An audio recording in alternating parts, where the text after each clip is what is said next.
कैसे हैं आप सभी? आई होप अच्छे होंगे, राइट। चलिए मैं होगी तो प्रजापति चलता आप सभी का स्वागत करती हूँ और आज मैं आपके लिए लेके एक्सरसाइज 3.4 का क्वेश्चन नंबर फर्स्ट का थर्ड पार्ट। तो प्लीज ध्यान समझिएगा और साथ ही लाइक शेयर करना मत भूलिएगा। ओके बच्चों, देखिए क्या कहना है इसमें। निम्न समीकरणों के युग्मों को विलोपन विधि तथा प्रतिस्थापन विधि से हल कीजिए और कौन सी विधि अधिक उपयुक्त है। तो इसका आंसर तो आप मुझे दीजिएगा क्योंकि मैं विलोपन विधि से भी करा रही हूँ, प्रतिस्थापन विधि से भी करा रही हूँ, राइट। तो कमेंट्स में बताइएगा आपको विलोपन विधि बेस्ट लगी या फिर प्रतिस्थापन विधि। तो पहले हम विलोपन विधि स्टार्ट करते हैं बच्चों।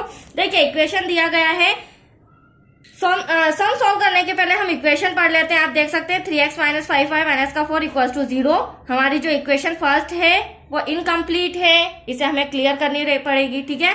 फिर 9x equals to 2y equals to plus का 7, ये भी रीअरेंज करना पड़ेगा क्योंकि हम जानते हैं बच्चों xy एक तरफ होता है और बिना xy वाली डिजिट एक तरफ आती है। तो इसे हमें रीअरेंज करने के लिए क्या करना होगा, 3x माइनस का 5y, तो ऐसा कैसा माइनस का 4 उधर जाके क्या हो जाएगा प्लस का 4।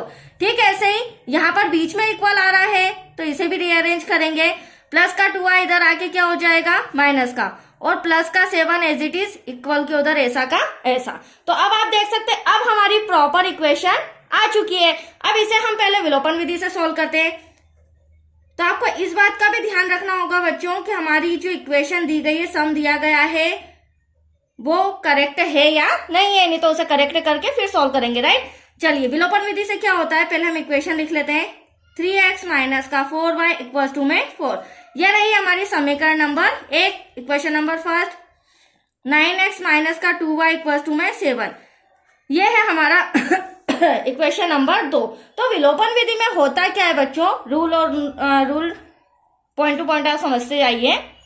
देखिए या तो हम x के गुणांक सेम लेके आए या फिर y के गुणांक सेम लेके आए। अभी सम देखने में हमें सेम नहीं नजर आ रही, या 9 है तो यहाँ 3 है, या 5 है तो यहाँ 2 है। तो हमें करना क्या होगा, या तो x के गुणांक चेंज करने होंगे या फिर y के, वो आपके ऊपर डिपेंड करता है। बट मैं यहाँ पर y के गुणांक चेंज करी, और गुणांक चेंज करने का मतलब होता है, आप देख सकते हैं यहाँ y का गुणांक 2 है तो 2 का मल्टीप्लाई हम ऊपर करेंगे, और यहाँ पर y का गुणांक 5 है तो 5 का मल्टीप्लाई नीचे करेंगे, राइट। जब हम ऊपर क्रॉस मल्टीप्लाई करेंगे तो होगा क्या, ये जो y वाली डिजिट है ना बच्चों, ये एज इट इज सेम आ जाएगी, राइट। तो उससे हमारा x का मान निकल जाएगा। देखिए कैसे 2 3 सा 6x माइनस का 2 5 सा 10y, 2 4 सा 8, 5 9 सा 45x, 5 2 सा 10y। आप देख सकते हैं हमारा जो मैंने y के गुणांक चेंज किए थे तो y का डिजिट हमारा सेम आ गया। आप चाहे तो x का 9 का ऊपर और 3 का नीचे भी करके x को सेम ला सकते हैं, दैट्स योर आंसर। मतलब ये आपके ऊपर डिपेंड करता है, राइट। 5 7 सा 35। अब ये तो मैंने आपको सिखा दिया। फर्स्ट नियम क्या होता है बच्चे, या तो x सेम आना चाहिए y सेम आना चाहिए। अब दूसरा नियम जो है वो होता है चिन्ह बदलना। यदि यहाँ पर अपोजिट साइन होता तो प्लस माइनस में कैंसिल कर देती, बट अपोजिट साइन नहीं है, आप देख सकते हैं समान है। तो हमें यहाँ पर इंस्ट्रक्शन में लिखना होगा बच्चों चिन्ह बदलने पर, राइट। अब चिन्ह बदलने पर क्या होगा, ये प्लस का माइनस, ये माइनस का प्लस, ये प्लस का है 35 तो माइनस। अब हम ये न्यू साइन देखेंगे ऊपर वाला, तो माइनस प्लस 10y कैंसल हो गया, यहां तक तो कोई डाउट नहीं। अब हम क्या करेंगे, 45 में से 6 जाएगा तो यहाँ पर बचेगा 39। बट आप देख सकते हैं 45 माइनस का है जो कि न्यू साइन अभी हमने लगाया। यहाँ पर भी 35 में से 8 जाएगा तो बचेगा 27, और बड़ी संख्या माइनस की है। अब यहाँ माइनस से माइनस कैंसल, हमें क्या निकालना है x का मान। तो इंटू का 39 का आ जाएगा, डिवाइड में आ जाएगा यहाँ पर। देखिए अब इसे कैंसल करेंगे 3 के टेबल से। 3 1 सा 3, 3 3 सा 9 और 3 9 सा 27। अब कैंसल नहीं हो सकता है तो x इक्वल्स टू आया 9/13। मतलब कि हमारा x का आंसर तो आ चुका है। अब हमें इस आंसर को, मतलब जो x का मान है, क्योंकि अब हमें y का मान निकालना है, y का आंसर निकालना है, तो इस x का जो आंसर है उसे हम या तो समीकरण फर्स्ट में रखेंगे या सेकंड में, वो आपके ऊपर डिपेंड करता है। मैं समीकरण फर्स्ट में रख के y का मान निकाल रही हूँ, राइट। तो यह इंस्ट्रक्शन लिखना पड़ेगा जो भी हम कर रहे हैं। तो x का मान समीकरण 1 में रखने पर, और समीकरण 1 वो वाला लेना है जिसे हमने रीअरेंज किया था, राइट। तो 3x minus 5y equals to 4 यहां पर लिख लेती हूं मैं। 3x minus 5y equal to 4। अब आप देख सकते हैं 3 तो ऐसा का ऐसा, इस x के प्लेस पर हम क्या लिख देंगे, इसकी वैल्यू लिख देंगे, राइट बच्चों। 9 अपॉन में 13 ब्रैकेट क्लोज माइनस का 5y इक्वल टू में 4। अब होगा क्या यहाँ पर, आप देख सकते हैं ये 13 है और ये 3 है, तो ये कैंसिल नहीं हो सकता है, राइट। जब कैंसिल नहीं हो सकता है तो 3 का मल्टीप्लाई हम 9 में कर देंगे, ब्रैकेट सोल्व हो जाएगा। देखिए यहाँ पर मैं मल्टीप्लाई करती हूँ, 3 का 9 में करेंगे तो क्या आ जाएगा 27 डिवाइड का 13 ऐसा का ऐसा इक्वल्स टू में हमारा क्या था, हाँ माइनस का 5 और इक्वल्स टू में था हमारा 4। अब अगली स्टेप में क्या करेंगे बच्चों, 13 डिवाइड पे सॉल्व करना है तो 13 का मल्टीप्लाई यहाँ भी हो जाएगा, यहाँ भी हो जाएगा, तो 27 माइनस 13 5 का हो जाएगा आपका 65, तो 65y, 13 पंजे 65 और 13 चौक 52, तो यहाँ आ जाएगा 52।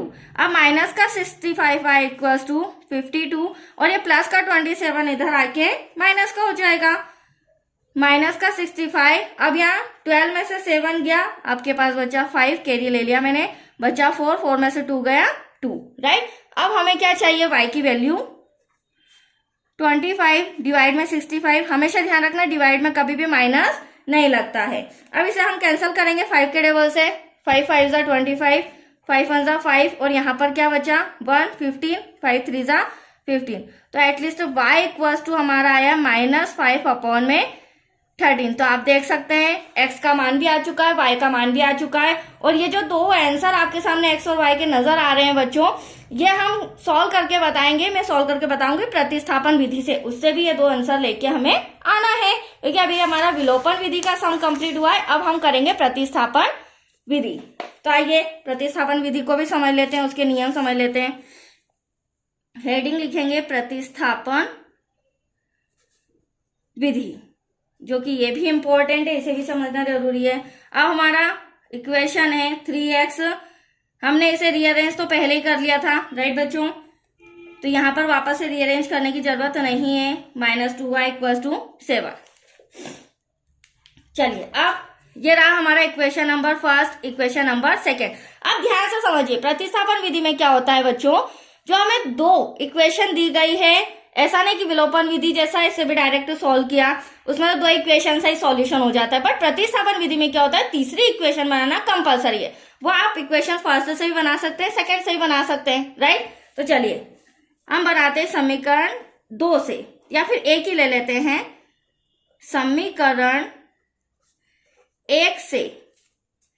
यहां पर मैं x का मान ले रही हूं, ठीक है, आप y का मान भी ले सकते हैं। देखो ये सम ऐसा है, जिस मेथड से मैं करा रही हूं उस मेथड के अकॉर्डिंग आप y की वैल्यू भी ले सकते हैं, ठीक है। तो चलिए x का मान लेने पर समीकरण 3 पहले मैं रिटर्न कर लेती हूँ। समीकरण फर्स्ट जो कि 3x माइनस का 5y इक्वल्स टू में 4 दे रखा है। अब हमें x की वैल्यू निकालनी है, तो ध्यान से समझिएगा, 3x ऐसा कैसा, 4 ऐसा कैसा, माइनस का 5y उधर जाके प्लस का हो जाएगा, x equals to 4 plus 5y और इंटू का 3 कहाँ जाएगा, डिवाइड में। अब आप देख सकते हैं समीकरण 2 के अलावा हमारा x का मान भी आ गया है और साथ ही साथ समीकरण नंबर 3 भी आ चुका है। अब आप सोच रहे होंगे मैडम ये x का मान हम किस समीकरण में रखें, तो हमेशा ध्यान रखिएगा, यदि समीकरण फर्स्ट आपने उठाया है उससे x या y की वैल्यू निकाली है तो उसे समीकरण नंबर सेकंड में हमेशा रखिएगा, राइट। और अगर सेकंड से x या y की वैल्यू निकाली है तो उसे आप समीकरण फर्स्ट में रखेंगे। रूल ध्यान रखिए, मैं step by step point two point समझा दिया रही हूँ, ठीक है। चलिए अब इंस्ट्रक्शन में लिखेंगे x का मान समीकरण 2 में रखने पर, ठीक है।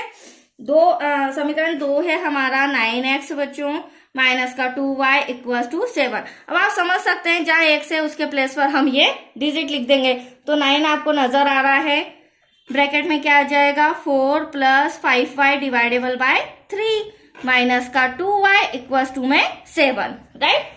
चलिए अब इसे सॉल्व करते हैं। अब यहाँ डिवाइड और यहाँ पर मल्टीप्लाई में कैंसिल हो सकता है, क्योंकि 3 के टेबल में 9 आता है 3 टाइम। अब बचा ब्रैकेट के बाहर 3 का मल्टीप्लाई यहाँ भी 3 4 जा क्या हो जाएगा बच्चों 12, 3 5 जा 15, y लगाना मत भूलिएगा, माइनस का 2y इक्वल्स टू में 7। अब नेक्स्ट स्टेप हमारी क्या हो जाएगी, आप देख सकते हैं ये भी माइनस, ये भी मतलब दोनों y के हैं, एक प्लस एक माइनस, तो यहाँ पर बचेगा 15 में से 2 गया 13y, बड़ी संख्या हमारी प्लस की है इक्वल टू 7 और प्लस का 12 इधर आके माइनस का हो जाएगा। तो आप इसे यहीं पर देख सकते हैं 13y तो एज इट इज ऐसा का ऐसा, 12 में से 7 जाएगा तो हमारे पास बचेगा यहाँ पर माइनस का 5, तो ये मैं लिख देती हूँ। और y इक्वल टू माइनस का 5 डिवाइड में क्या आ जाएगा 13 इंटू का 13। तो आप देख सकते हैं बच्चों y का मान हमारा आ चुका है, मतलब एक आंसर आ चुका है। अब y का मान आया तो हमें x का मान भी निकालना है। तो जब भी फर्स्टली जो हमारा आंसर x y का आता है उसे हमेशा समीकरण थर्ड में रखेंगे। ये जो y की वैल्यू है ना बच्चों, वो मैं समीकरण थर्ड में y के प्लेस पर रख रही हूँ, ठीक है। तो यहाँ पर हम सॉल्व करते हैं। यहाँ हम लिखेंगे बच्चों इंस्ट्रक्शन में y का मान समीकरण, वैसे फर्स्ट और सेकंड से भी आ जाता है बट रूल हम समीकरण थर्ड में रख रहे हैं रखने पर। अब समीकरण थर्ड आपके सामने क्या है, x equal to 4 plus 5y divisible by 3। अब इसे थोड़ा सा ध्यान से समझिएगा, x equal to 4 plus 5, y बराबर हमारा क्या था -5 डिवाइड में 13, तो यहाँ पर माइनस का 5 डिवाइड में हो जाएगा हमारा 13 और बड़ा बट्टा लगाकर 3 भी लिखना है, इसे मत भूलना, ठीक है। चलिए next step x equal to 4। अब ब्रैकेट सॉल्व करना है, प्लस माइनस 5 का 5 में करेंगे 25 डिवाइड में 13, यहाँ पर कुछ नहीं है तो 1 से 1 लगा देते हैं और ये बड़ा बट्टा लगा के 3 तो आपको लिखना ही है, राइट। अगली स्टेप में क्रॉस मल्टीप्लीकेशन कर देते हैं क्योंकि पहले ऊपर का बट्टा सॉल्व करना होगा। 13 4 जा 52 माइनस का 25, 13 1 जा 13 डिवाइड में बचा हमारा 3। अब ध्यान से देखिएगा x इक्वल टू 52 में से 25 को हम माइनस करेंगे तो हमारा आ जाएगा 27 डिवाइड में 13 और उसके डिवाइड में 3। हाँ, अब हमारा कुछ भी यहाँ पर सॉल्यूशन नहीं है बटे के ऊपर, तो अब इस तीनों बटे को सॉल्व करना है तो डिवाइड में क्या हो जाएगा 1, मतलब कि इसका 3 का मल्टीप्लाई 13 से और 1 का मल्टीप्लाई 3 का मल्टीप्लाई 13 से और 1 का मल्टीप्लाई 27 से। तो यहाँ पर मैं सॉल्व कर देती हूँ, यहाँ पर देख लीजिए, देखिए x इक्वल्स टू सॉरी हाँ, ये जो डिवाइड का 1 है ना बच्चों, ये डायरेक्टली ऊपर मल्टीप्लाई में चले आएगा और 3 नीचे आ जाएगा। देखिए कैसे, 27 अपॉन में 13 और ये मल्टीप्लाई डिवाइड का 1 ऊपर चले आएगा और 3 नीचे। अब आप देख सकते हैं मल्टीप्लाई में 3 1 जा 3, 3 9 जा 27, तो x इक्वल्स टू हमारा आया 9 अपॉन में 13, जो कि मैं विलोपन विधि से भी यही आंसर लाई और प्रतिस्थापन विधि से भी हमारा यही आंसर आ रहा है। और y का मान आपके सामने कितना आया है -5 अपॉन में 13। तो ये सम आपका कंप्लीट हो चुका है, थोड़ा सा बड़ा था। चलिए अब आपको नेक्स्ट वीडियो मिलेगा बच्चों क्वेश्चन नंबर फर्स्ट का 4th पार्ट। ओके।